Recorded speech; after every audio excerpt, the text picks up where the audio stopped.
Hi. So Felipe and Shanaz, we're actually here to truly talk about the upcoming Dakila conference. It's happening in Huntsville, Alabama. So first of all, I'm Shanaz Soni, Felipe here, Felipe Castelo, right? Director of Yes. Dakila. And Felipe and I actually met because of Angela Hart. And truly, I enjoy every time when I talk to him. He's actually someone I can contact even when I'm in Mexico struggling with possible COVID. And then I text him and say, Felipe, what should I do? And then he leaves me messages telling me exactly what to do. So I consider you, Felipe, as my friend, my colleague. We both are doing our part in helping humanity in however we can. And today, I think that my goal is that we are going to have this conversation where we are going to go deep dive into Dakila and what they're all about from a perspective for someone who has no clue about anything about Dakila. They're going to learn from the director of Dakila what truly that is. But before I truly go into that, Felipe, I just like to ask you this simple question that what was, because we all have a little bit of a spark in our life growing up that we want to do. When I grow up, what am I going to be? What was your dream when you were a child wondering what you're going to be? Well, that's a very good question. First of all, thank you very much for the invitation. And I would like to apologize for the mess here in my home office. I see that. Makes you look like you're really like a professor who has no time to organize. Yeah, well, this is a mess, but I know everything where it is, I know the location of every single thing here. Well, that works. Well, yeah. Okay, now going back to your question. Well, since I was a very young child, as far as I can remember, I'm 58 years old, so that people understand the timeline. When I was very young, I used to be always fascinated by everything that concerns space, ships, science fiction, and all these crazy things. And the first shock I had was watching Star Wars. I became amazed. It was 1977, and I spent a whole month going every day to the cinema to watch the film. I was amazed. After that, I began, studying a little bit about UFOs, about, this phenomena. But I was a small child here in Brazil. I didn't really speak English at the time. And when I was 13 years old, a very dear friend of mine had an acquaintance that it was this lady called Irene Granke. She was the most famous ufologist in Brazil, the most famous. She was based in Rio, my hometown. I'm from Rio de Janeiro. And I began frequenting her house, taking courses and about UFOs, and it sort of became like an adopted grandson of her, because my friend and I were very young. We're the youngest of the group. And later on, when I was 18 years old, I helped her. Well, I helped her.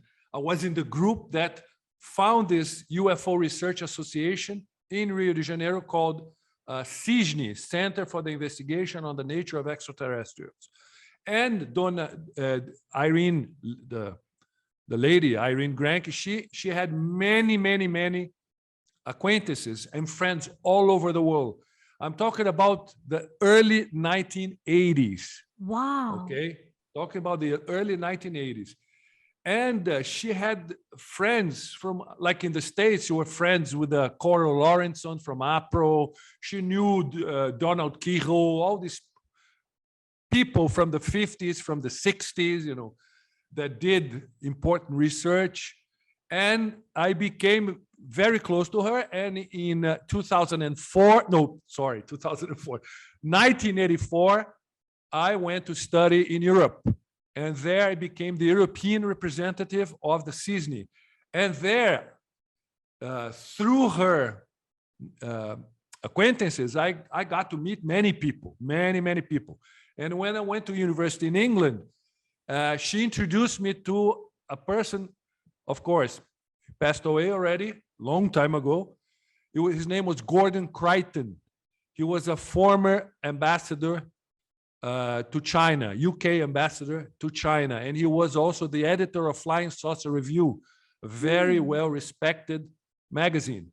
And I began to, talk to him, deal with him. I was like the liaison between Mrs. Irene and Gordon Crichton, and I became friends. So it was very interesting to know all these people. He gave me a background, Right. that was very useful after. It's funny that you said 1984 because, there's a book written that's called 1984. Yes. And, they have a movie on Amazon as well. And my kids actually in their school, they're required. It's a required reading. And I Awesome. I haven't read it, but I have been told by people who have, is that it truly helps you see that how society can fall apart, basically, right? So it's interesting that that was the year when you actually was almost like implementing your calling. You were being groomed. And then isn't it 1987 when we had a harmonic convergence, which was another big milestone? Well, do you have like some other opinion on that? We have different information about it, but okay. The important thing is that the planet, well, the Earth, as we know, have been passing, by cycles, smaller cycles and longer cycles, shorter cycles and longer cycles. Okay, many.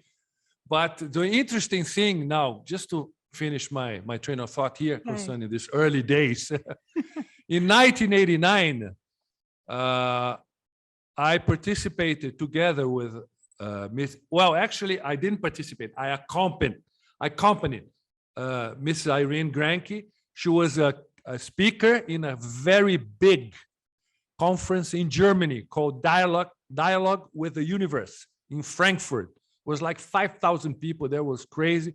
She was one of the keynote speakers, and I was accompanied. She was already an old lady then. 70s, in her 70s, late 60s or early 70s already. I don't really remember. And I got to meet people behind the scenes. And one of the persons that, really shocked me was Zecharia Sitchin, the writer of The 12th Planet. Yes. He was an old friend of Irene. Wow. Miss Granke. He was an old friend of her. And we sat together, and I asked Miss Granke, please speak English, because she was a polyglot. She spoke more than 10 languages, fluently. And she usually spoke German with Zecharia Sitchin. And she told me, okay, we usually speak German. I said, please don't speak German. Speak English, because I want to understand, Right. And she spoke English to him. And of course, he answered in English. And they were chatting there. I was beside listening, And he was saying, Irene, I cannot write, I cannot speak of many, many information I have, because they are very delicate. They are, they can threaten the current paradigm in a much greater way, than his books already. They were very controversial already. And he said, I cannot really talk openly. And I was like, oh my God, there's something behind that. What do you mean he cannot write about it, he cannot talk about it? What's going on here? You see what I mean? So I already had that in my mind. Well, who really determines what can be said, what cannot be said? So to make things short, okay, I remained in Europe for all these years. Then I opened my business. Before I was an executive in oil companies, in Italy, in Spain, and I had absolutely nothing to do really directly with the phenomena, if you will. But in 1996, December 1996, I was on vacation in Rio, my hometown, for Christmas. And my brother, who was a sound engineer from Berkeley, and he used to live in the States too, and he was there in Brazil for vacation as well. And a friend of him said, Guilherme, that's his name, he said, let's go and see the lecture of this person, Urandir. He's going to talk about his interactions with the 49-dimensional races. And my brother, oh, interesting. I'm going to ask my brother to come along because he loves this subject. So he invited me. Right. So we came there. I sat there. I was present in this first lecture of our president, Urandir Oliveira. I sat for a couple of hours and left completely like, my God, this guy is crazy. He doesn't know what he's talking about because I've never heard of anything he talked in his lecture. Right. Nothing, absolutely nothing. And I had years since I Right. was a young guy. There's something wrong. But what really shocked me in this presentation is that at the end of the presentation, he said, now I'm going to show you what I'm talking about. And then I was like, show? Well, let's see what he's going to present here. Right. And then all of a sudden, I cannot explain. Today, of course, I know what it is, but Right. at the time I couldn't explain. I was like, what's going on? I saw a ball of light, approximately half a meter in diameter, like this, coming off the ceiling, like sprouting off the ceiling, like, and it started flying overhead silently, glowing, pulsating slightly. And I was like, what the hell? I've never seen anything like that. Nobody in the room ever seen something like that. We're like shocked. I was like, we didn't drink anything. We didn't take anything. What happened here? It was physically in front of you. Like you're saying you were experiencing it yourself. Yes. It was physically in front, not only me, everybody. We're everybody like, can see it. Okay. 40 people, 30 people in the room. Wow. One detail, he didn't turn off the light. The lights were on. And the ball of light was flying around the room. And I was like, come on, this is crazy. Now, what impressed me was the detail of the light. The light didn't shine. If, for instance, a spotlight like this, if I look at it, it hurts my eyes. Right. Okay. And it's bright. You see what I mean? This was a dense light and it didn't propagate the light. You see what I mean?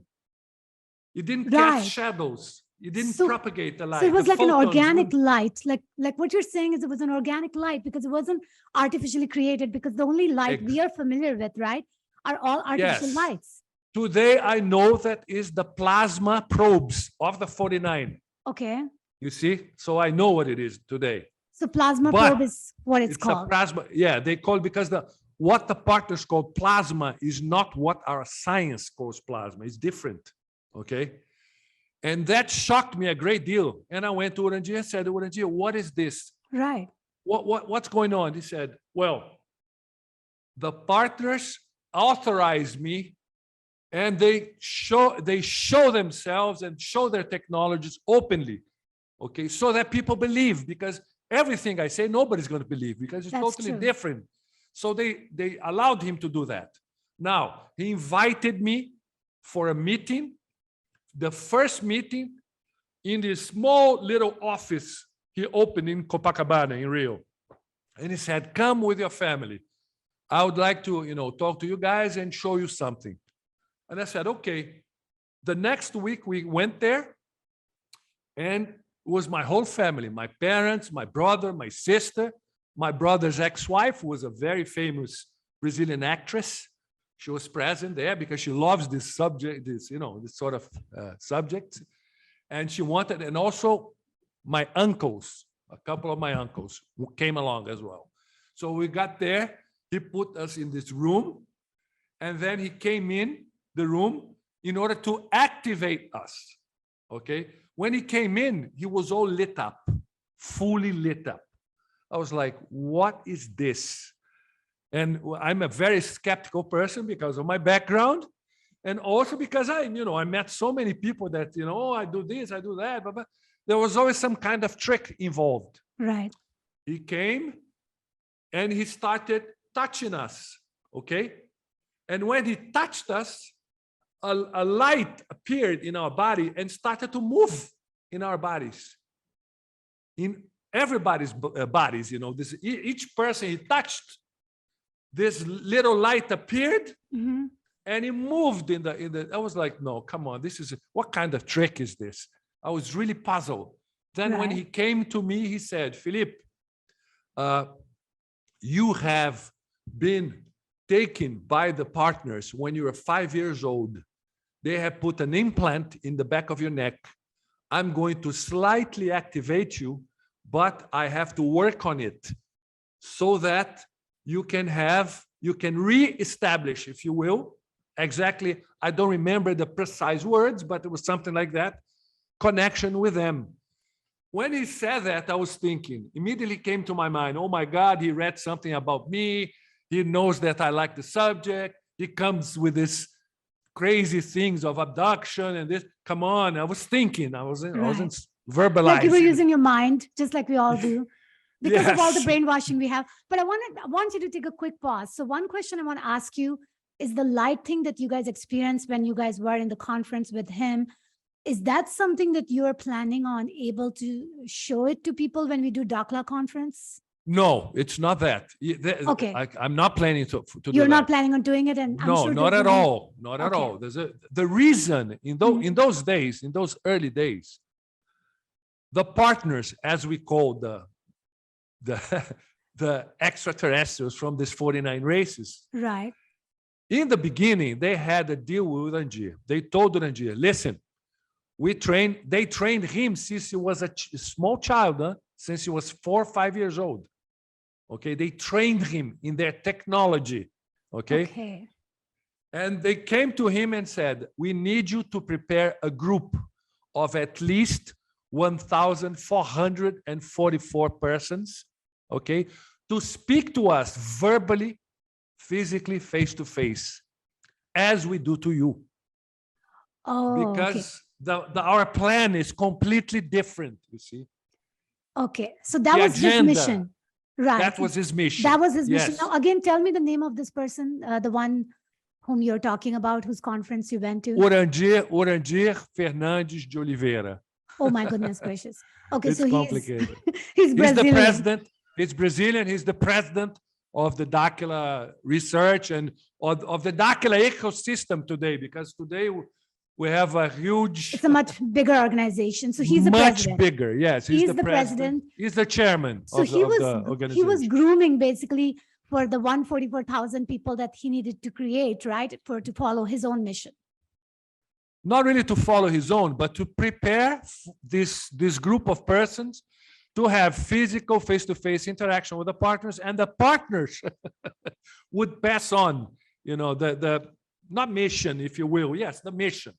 Each one of us that we have been participating in this endeavor, if you will, right. We have a group mission and an individual one. Yes, which makes sense. It has to be that way.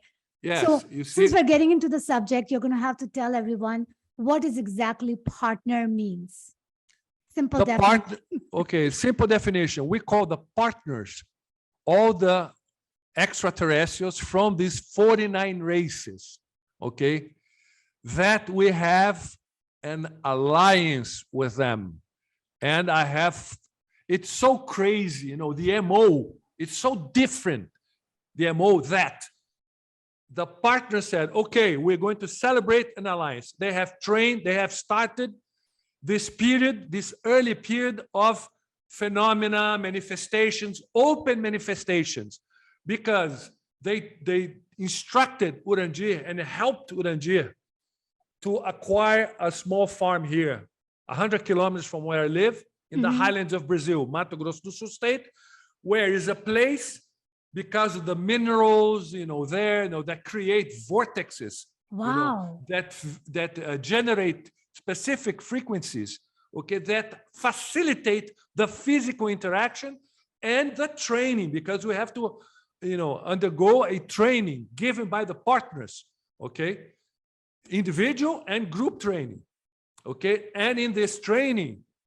there are technology from the partners involved, and I'm going to show the videos of this in the presentation, you know. Okay, so the technologies they use on us individually, for instance, my individual ones, right, as well as group, you know. Right. So these partners are physical extraterrestrial that you have interacted physically with. That's why you believe in them, because you have interacted physically with them, right? First of all, I never use the word believe, never, okay? Because it's not an act of faith, because for us, it's a reality, it's a physical reality. We talk to them, we record them, we film them, You see what I mean? So, right. The fact that you can film them already defeats everything, because, have you noticed how many times people have seen certain thing, but when they try to capture them in the camera, it's almost like that either the camera is devised for us not to be able to see them because of the fact that the electromagnetic spectrum is outside of the norm of the camera or whatever.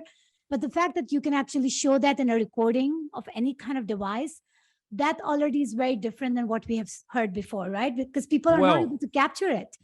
You see, not only that, okay? We've been doing this for the past 25 years. As a matter of fact, this year, we're celebrating 25 years of Dakila. 25 years. So it's a long time. Many things occurred.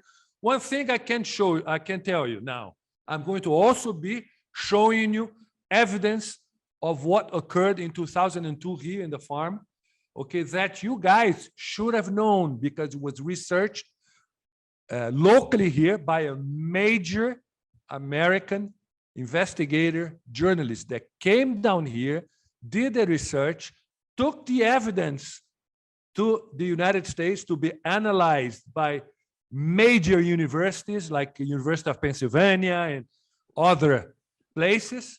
She did it. She proved there was proof of a technology that we do not have. It was proved. She proved it. She told us many times, this is the most incredible case that I ever came across. And yet, for 18 years, she never spoke about it. She spoke about it once in Seattle, but she began being attacked and threatened, and people still, and trying to smear us all the time. Okay. Because we are not, people don't see people. I'm saying the powers that be do not see us, with good eyes. Why?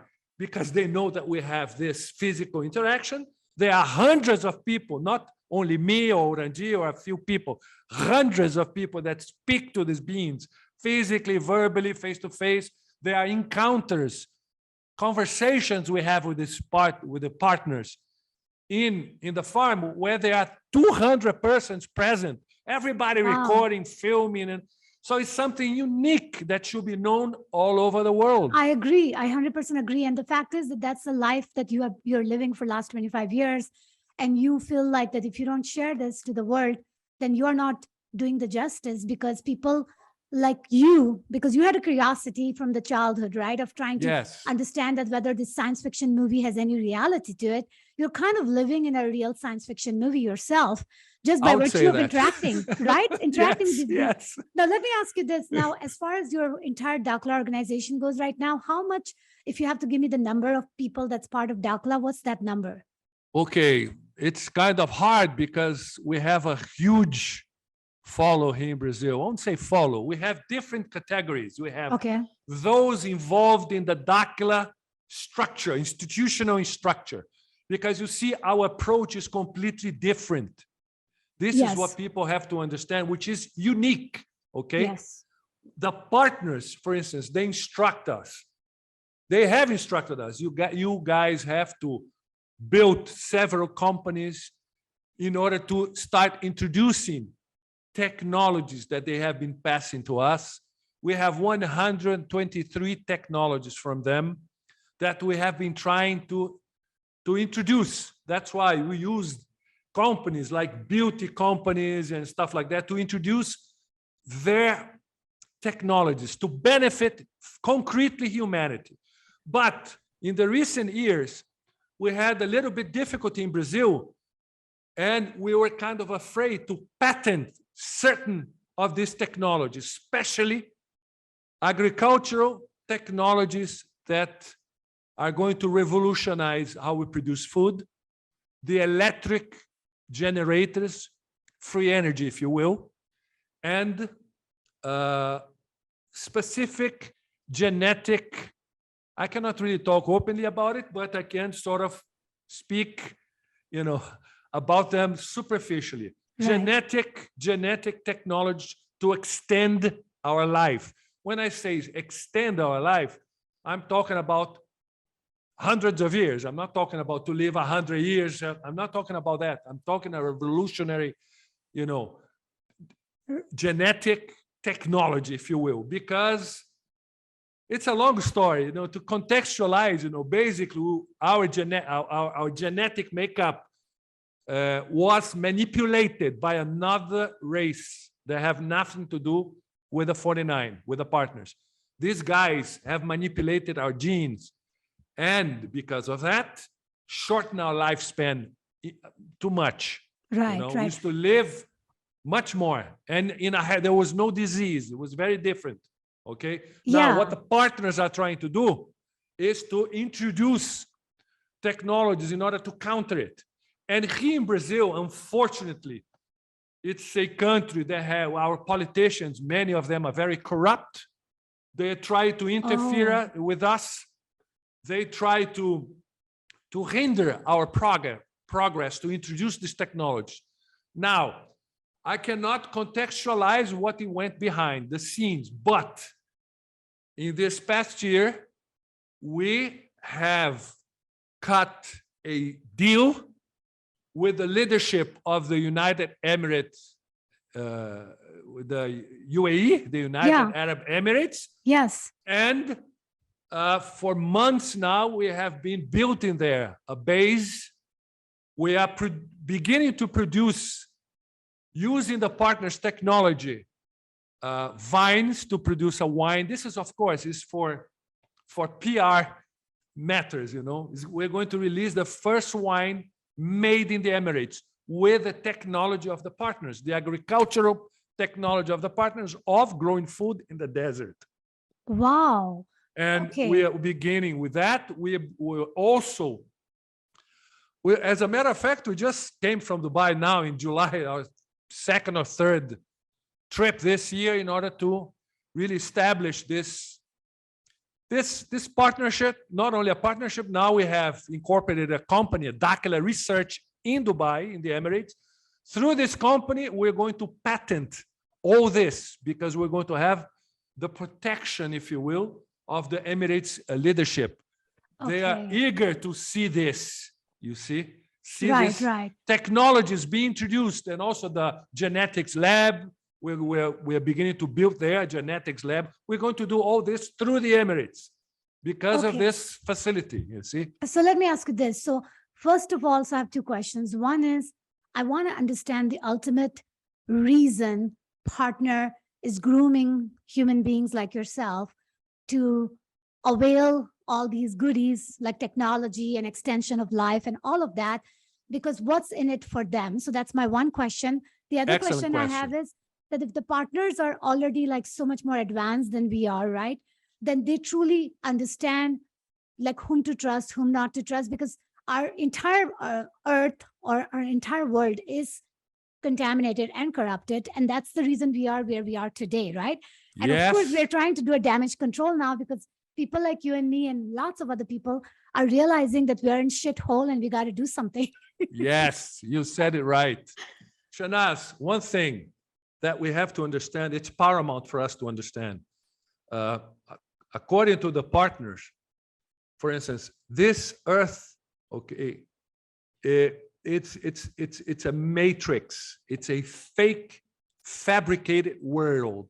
I'm not saying that what we see is a hologram. It's not true. It doesn't work like this. When I say this fabricated matrix, is that a group of extraterrestrials, not from here, known as the Anunnakis. They are third-dimensional beings. They are flesh and blood just like us, same density. They are not like the partners. The partners, they do not have the same density as we have.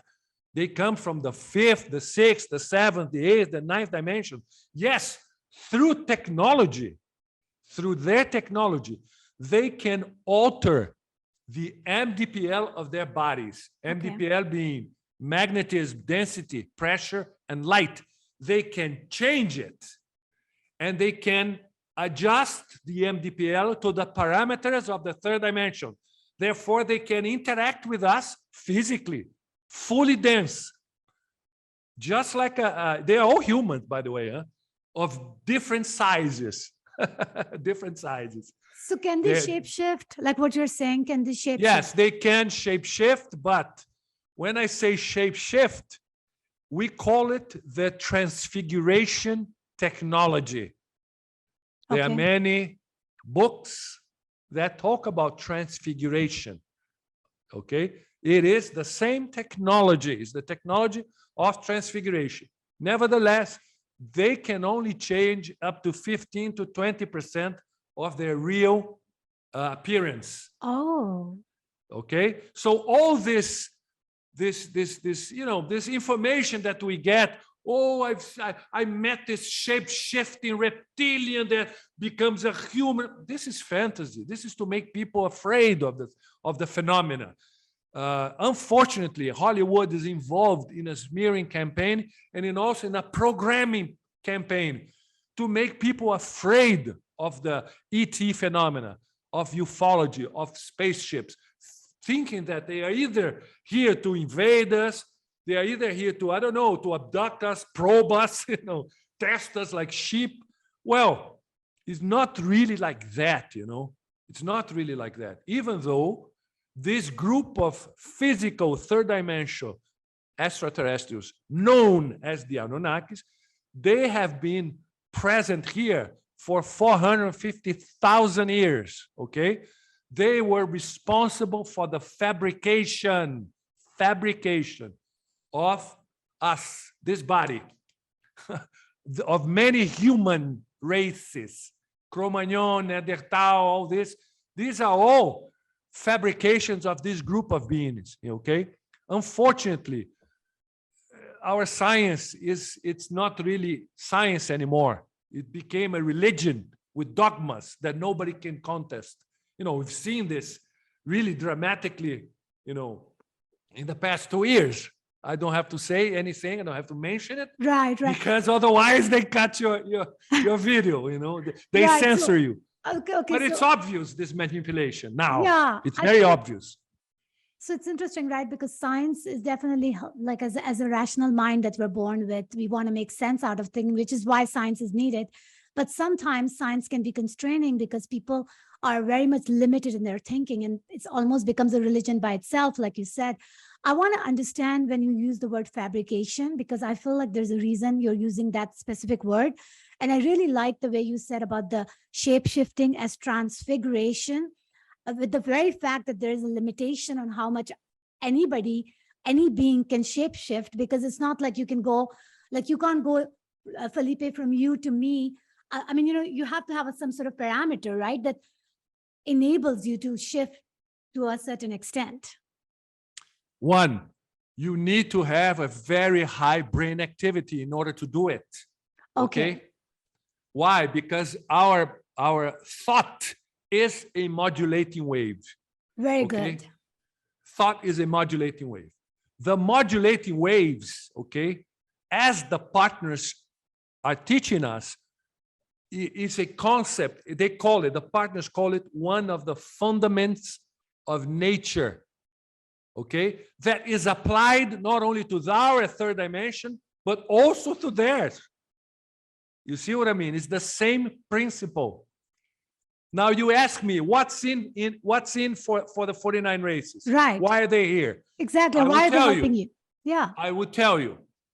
Okay, the Anunnakis, this group, after the last deluge, 15,000 years ago, Noah's deluge, as people know, these guys, they consolidated the control here on Earth for many reasons. I don't have time here. I'm going to spend the whole night here explaining. I understand. But they were afraid, very much afraid. This you can see in parts of Genesis and in many books of Sitchin.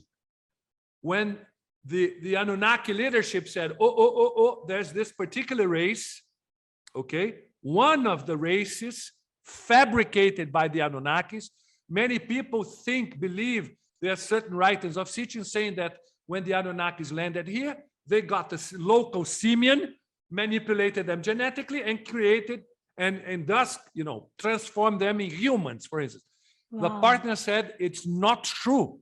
It didn't occur this way. They fabricated from scratch, okay, because they have very advanced genetic technology. They fabricated various races. But after the deluge, 14,000 years ago, what happened? There was confusion between them, like a dispute between them, and they needed to fabricate a more developed human, a more sophisticated human in order to operate certain sophisticated machinery, okay? And when this occurred, the 49 races, they already knew it. You see, it's such a long story. It's hard to contextualize, but I'm going to try. Right. The 49 races knew that was going to happen, okay? So they approached the geneticist of the Anunnakis, the chief geneticist, Enki, that's his name, known Right. by people. They approached him and said, would you like to fabricate a more sophisticated human? We can share our technology with you. And you can fabricate a new type of human, much more sophisticated, beautiful, and that can manipulate sophisticated machinery, intelligent. And they left this encoded in rocks, okay? And they left it encoded in a huge rock in the Amazon. We have been there, we have filmed it, we have crazy stuff there. What is this rock called? There's no name because Dakila found it. Oh, we found it. Nobody. It's known. We have talked about it. Right. But we are beginning, Shanaz. It's the period we live in now. It's a very interesting period. Why? Because many things that the partners told us about for instance, our origin, our history, the presence of the Anunnakis, here in South America. Right. They told us many years ago, and they don't only tell us. That's why their motto is seek knowledge. They tell us, don't believe us, go and do the research. Right, exactly. I think that's the best. That's how they tell us. That's why you had to build an observatory in the city we're built in. That's why we have to go and do many expeditions. We have to do many things because they don't give us, they don't spoon feed. No, which I'm glad they don't, because otherwise you're not going to be truly understanding the depthness of this. So I know, like, it seems to me that I may have to do this more often, because like you have just opened the Pandora's box for me right now, because I have so many questions. But what I want to ask you, okay, so going back to you explaining me that why a partner was helping Anunnaki to make us more sophisticated, like what was their goal for that? I would tell you, the partners, the problem is this. I'm going to be very candid here, right? Yeah. The 49 races, the 49 dimensional races, right, they have reached, I'm sorry, I cannot detail it. I'm going to throw at you. Right. The 49 dimensional races, they are humans. They are our older brothers, okay? Their technology, so that you can sort of begin to grasp, to taste, the huge gap, that we have is 15 billion with a B years ahead of ours. Wow. 15 billion years. They are 15 billion years. They told us that. It's not, we are thinking. No, they told us. We are 15 billion years ahead of you guys.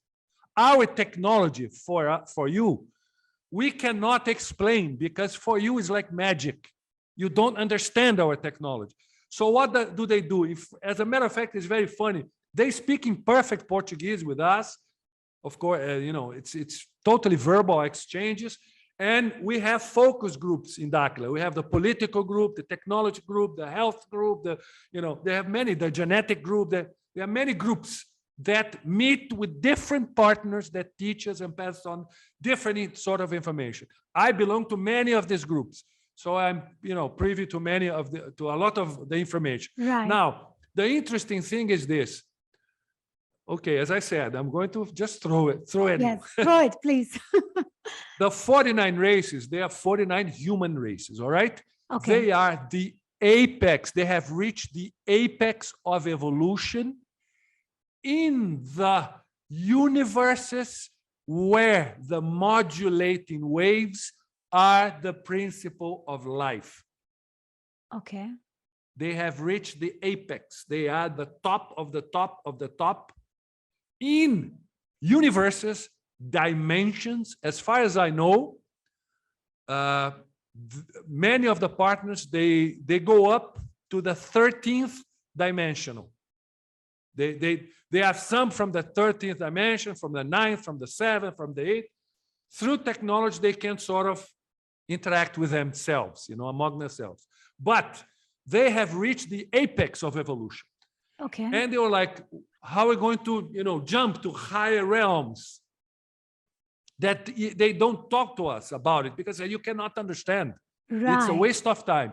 However, time for them, it doesn't exist really, For right. them, future, actually, past. Yeah, time is only like for us to trace each other into material existence for 3D. It doesn't truly need it for other dimensions. Exactly. So what you're telling me is that the 49 races, which is called partners, they are our future human self, 50 billion years ahead. They have come here partly because they know that we are, they used to be us at one point. So that's why there's a connection, and that's why they give a damn about us. And that's why they manipulated Anunnaki in fabricating us to be more sophisticated than we could have been. Well, more or less. Why did they so just to sum it up for myself. Okay, I'm going to sum it up, because there are a lot of details, Yes. in order to really contextualize this. Yes, and I just want to make sure that I at least got what you said. Yeah. Okay, the thing is this, okay? They have reached this apex. They cannot evolve anymore. Okay. But I'm going to repeat the words that I listened, Right. They came to us and they said, we have identified that in a specific quadrant of they don't call space. They say that our knowledge of space is zero. Zero. This is 100% wrong. They call it space, a totally different thing. Okay? And they say that they were beginning to sort of envision what really is because of dark matter. They said that dark matter you're going to begin to understand, but they say that our knowledge is highly manipulated in order for us to not realize reality. So they have identified in this specific quadrant that a mutation was going to occur. And this mutation would produce, beings that would be able to manifest, to express 100% of emotions. When I say 100% of emotion, I'm talking about crying, feeling. It's not that. It's the intensity of the emotion, which is a very powerful energy, they say. Yes. Because they do not have, nobody in anywhere has more than 10% to 15% of the expression of emotions. Nobody. The only place in creation, everywhere, in any dimension, also in any universe, it's here on Earth. The only place. That's why you're so precious for them, because of our emotions. We are the only ones that can manifest 100% in emotion. And how did this come about? Because of this manipulation of the Anunnakis. When the Anunnakis manipulated our genes, they cut 2 genes from us in order to reduce our lifespans and many things, because the Adamic race, this is the name of the new race that Enki, the Anunnaki geneticist, fabricated with the aid of the genetic technology of the 49 races.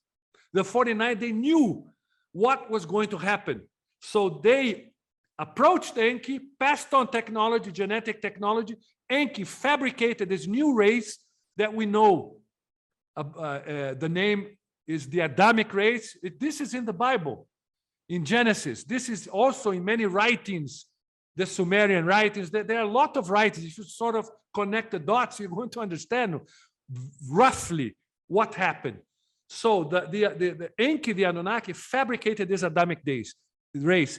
And unlike historians think that the Anunnakis, they were interacting in the Middle East, not really. Their main base was in the Amazon.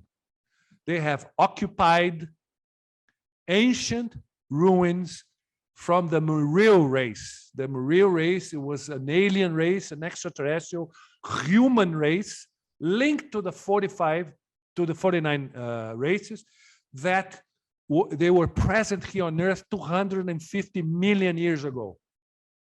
And they have built a major capital that's called Ratanabá.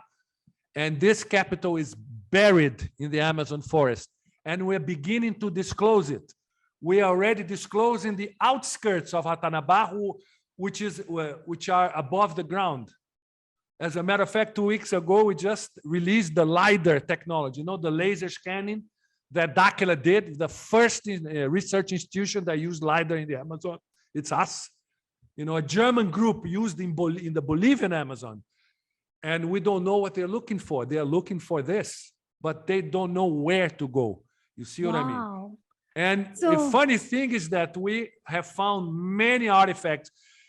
I'm going to tell you, but I'm going to have the proof in a while because it's an ongoing research. Right. We have found elongated skulls in the Amazon, in caves in the Amazon. Yes. The elongated skulls that are found in the Andes, okay, in Ecuador, in Peru, and in some other places around the world, okay, they are genetically descendant from the Anunnakis because the Anunnakis, they have the elongated skull. And I have known many people growing up in Pakistan, like female, they had elongated skull, and we looked at them as like they were a little weird looking. But now I feel like that, wow, it makes sense. These people have more genes. Oh, that's what it means. Anunnaki genes. That's why they are sort of closer descendants from the Anunnakis, to the Anunnakis, yes. Now, what happened is this. These people, they are descendants. Now, we have found caves in the Amazon. We're not disclosed. As a matter of fact, we are doing right now this research. But we have found elongated skulls with the skeletons, but they are 4 meters high, tall, 4 meters tall. They are huge beings. Wow. Many of these beings. These were Anunnakis that died here. And we also find smaller ones, elongated, but there are smaller ones. They are the Igigi. These are the partners call them the rebellious race that fought with the Anunnaki. It's interesting you mentioned something because I was in one of the Lazarus Initiative talking to Michael Tellinger, and Michael Tellinger, right? Michael Tellinger, yes. Yes, he's good, he actually mentioned the very thing you're saying. He actually mentioned that they truly have discovered the tall beings, and I think it was elongated skull, but I can't remember exactly. But he truly wanted to understand that how does that connect to our origin and our, where do we come from, basically, right? Because that's he connects to this, that the Anunnaki race, they are third dimension. This is very important for people to understand. They are third dimensional beings, same density as ours. Okay. They arrived here 450,000 years ago. They have fabricated humans, many races, okay? And they have fabricated, with the aid of the 49, the Adamic race, okay? 1/3 of the planet, the population of the planet, carry Adamic genes, 1/3 of the population. These people are linked to the 49, okay? And the 49 are here to help. Of course, their agenda is this emotion. They need this emotion, okay? I'm not going to advance much about it, but what I can tell you is this. The 49 races, with their knowledge of the Lilarial science, this is how they call their science. Okay. They call it the Lilarial science. With their knowledge, together with the 100% of expression of emotion, what happens when you reach this stage? You resonate with what we understand as God. Okay? You resonate when you get the emotion with their knowledge. Right, right. So Okay? that's the combination. Together, Right. this combination, who gets this combination resonates 100% with God. Okay? And what is the difference for them? What difference does it make for them? In this stage, they can, by resonating with God, they can jump to higher realms of evolution that they don't explain us what it is. And that's exactly what everybody's looking for. And even though the words are different, like people may use the word ascension or many other words, and that's okay because everybody's way of grasping this is different. But what you're saying is that that is the optimum state we can reach within the form that we are here in this confined form by resonating at that frequency and vibration where we are truly exhibiting kind of God in that sense, right? With the combination of the emotion that's already part of us. I wanted to ask you that if somebody wants to know whether they fall in that 1/3, like you said, what is the gauge? Like, how do you know you are that 1/3? Okay. Now, the partners say this. Basically, is they call these people that carry these genes the difference. They are the difference. They are people who are not like sheep, you know. They don't follow trends. They are inquirers. They are always asking why this. They are not. They don't conform. Right. They are the new heretics. That makes sense. Basically, is that. Yeah. So, like, you know, if you watch the movie I, Robot, right? In the I, Robot movie, there's a Sunny, which is one of the robot that dreams, right? That questions, that stands out compared to all other robots. Exactly. So that's what you're talking about. That's the I'm one. talking about that. Yes. Also, they gave us a few things in order to identify who has, how can I call it? Active mutant genes, positive, huh? Because they say the junk DNA is the Adamic heritage, okay? Science do not understand, okay? Our junk DNA. Misleading name because it's exactly, it's terrible. That's where all the goodness lies. That's where exactly. And some of these genes, they are active, okay? They are active in some people, and they told us, for instance, if you can you see my fingers? If you can do this, yes. See, if you can do this, or the tongue. Like your finger basically bends at a different place. Yeah, yes. The tip of your finger, like this, the tip. Yes. You see? This, or like this, the tongue. Oh, that's like interesting. This. So that's a giveaway that you are one of that 1/3. No. The 1/3, basically, we don't really we don't know how to gauge, really. We don't really care. Partners say, don't worry about it. People that carry these genes, they will feel drawn because they already think in a different way. They think in a different way. They'll come. They'll come by default. Now, these that I'm showing you are those that carry these Adamic genes, but they have active mutant genes. Okay? This is positive. They increase our brain activity dramatically. Okay. You see? And also when you move like this, you see the ear? I can use like this. This too. And also this. I don't know if you can see. Let me try. You see the lines? These two lines here. Yes, I see that. See that? Yes. That too. Yes. These are signs. Wow. That the partner said. You see what I mean? It is. It's so crazy. So I know that we've already spent 1 hour and we can talk forever. So here's the deal. I'm going to definitely take a pause here. We may have to do this again. But what I'm going to conclude this is that based on whatever we did in this 1 hour is that it's pretty obvious that you have so much to share. And so, because for the last 25 years, we've been doing this and you're trying to share that in whatever one day, few hours here and there. So of course, you're going to be pretty much scratching the surface when you share, even in that one-day conference. So anybody who is remotely interested in trying to understand our origin, what we are, where we are going, then they should truly give it a little bit of a thought. Come and check it out because they'll have opportunity to ask questions from you.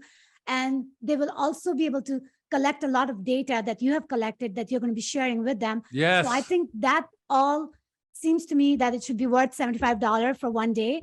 And people should be able to fly and come and see you as well, because that sounds like that's what I would do. So I'm going to end this for now. And as I said, I may have to come back again because I have so many questions, but we have to pause it here. But thank you very much. And it has been fun. My goodness. So yes, thank you. Yes, Shanaz, I would love really, my sincere wishes is to see you down here so that you would experience all this for yourself. Oh, I would love to. Because of your background, you are able to, to have a different, how can I say, you would see in a different way. You would help us sort of format to package all this info to people. I would love that. Yes, you're right.